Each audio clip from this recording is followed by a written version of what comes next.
welcome back to the channel. If you watched my last video, you'll know that I'm on a whirlwind 5-city week-long trip, and after a lovely time in Vienna, I hopped on a train and arrived in stop number 2, which is Bratislava, Slovakia.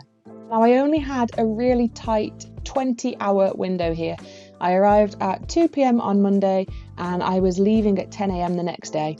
So after checking into my hotel, I made the super quick 5-minute walk straight down to the old town to start exploring. My first stop was the beautiful St. Martin's Cathedral. And this was actually used as the coronation church for Hungarian monarchs from 1563 up until 1830. And during that time, 11 kings and 8 queens were crowned right here. So it is a really important piece of Hungarian history. The interior is stunning, but whilst I was there, someone was playing one single prolonged note on the organ, and honestly it was unbearable to listen to, so I had to make a really quick exit. Lovely church, but a slightly painful experience on my eardrums.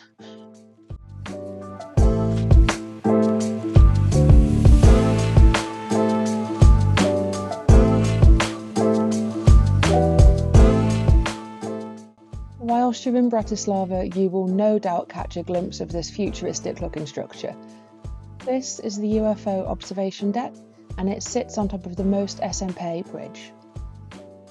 It's such a stark contrast to the historic architecture of the old town, and whilst I chose not to, you can go up to the top of the UFO and get some remarkable views across all of Bratislava.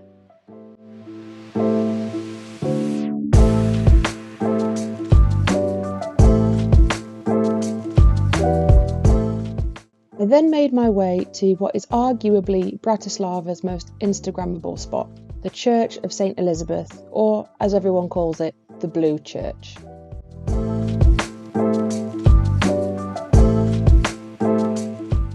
Now, unfortunately, when I visited, it was closed, so I wasn't able to go inside, but honestly, I'd say that the Art Nouveau exterior is the main attraction anyway. It's absolutely gorgeous.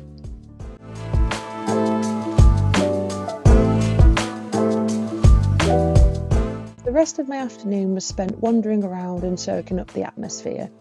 This area, right in the heart of Old Town, is anchored by the Old Town Hall, and this complex is one of the oldest stone buildings in the city, with parts dating back to the 13th century. It's actually a collection of 3 townhouses that were joined together over the centuries, which makes it a visible timeline of Bratislava's development as an important trading centre.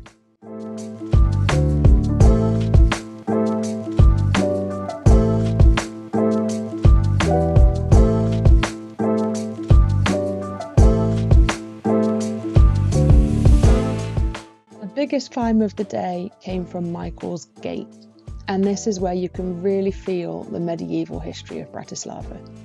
This is the only one of the original 4 gates that has been preserved, and it has stood here since the 1300s. Word of warning, there are quite a few stairs to get to the top, but thankfully each level has a landing with some historical information that you can read, which is perfect for a little breather if needed.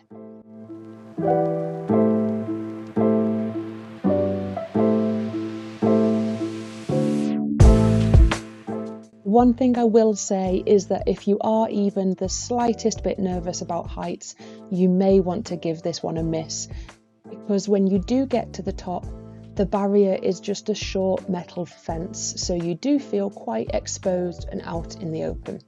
So just something to keep in mind if you're not the best with heights.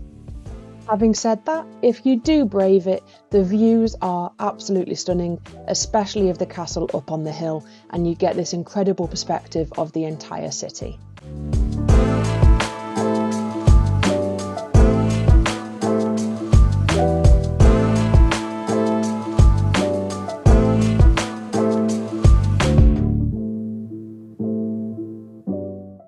Next morning, I was out of my hotel bright and early because I had one major must-see left on my list before leaving, and that was Bratislava Castle.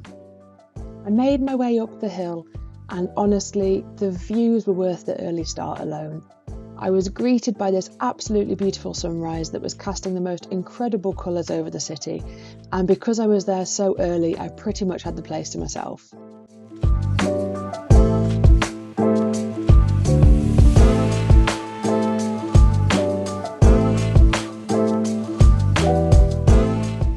The site has been home to a fortress for thousands of years, but the current layout, the classic white square with the towers, really solidified during the reign of Maria Theresa in the 18th century. She transformed it from a military fortress into a grand Baroque royal residence. The castle was largely destroyed by a fire in the early 1800s and stood as a ruin for over a century before it was fully reconstructed in the 1950s and 60s. Unfortunately, the castle building is closed on Tuesdays, so I wasn't able to go inside, but honestly, wandering around the grounds and taking in the panoramic views from the castle hill at sunrise was enough of a reason to make the trip up. You can see right across the river and the whole city laid out below.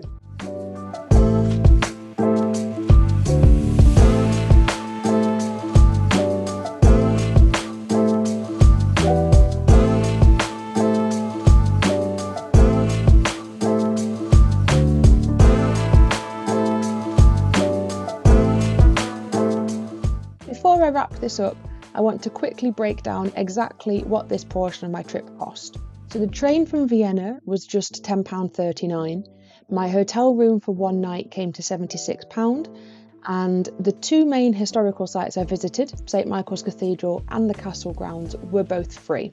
But if you do visit the castle on a day when it's open, you can expect to pay around £12 for your entrance fee.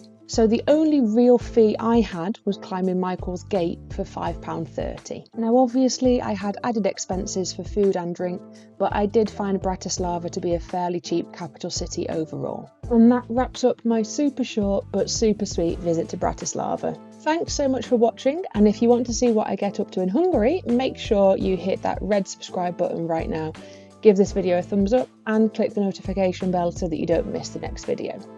And I'll be seeing you in Budapest. Bye!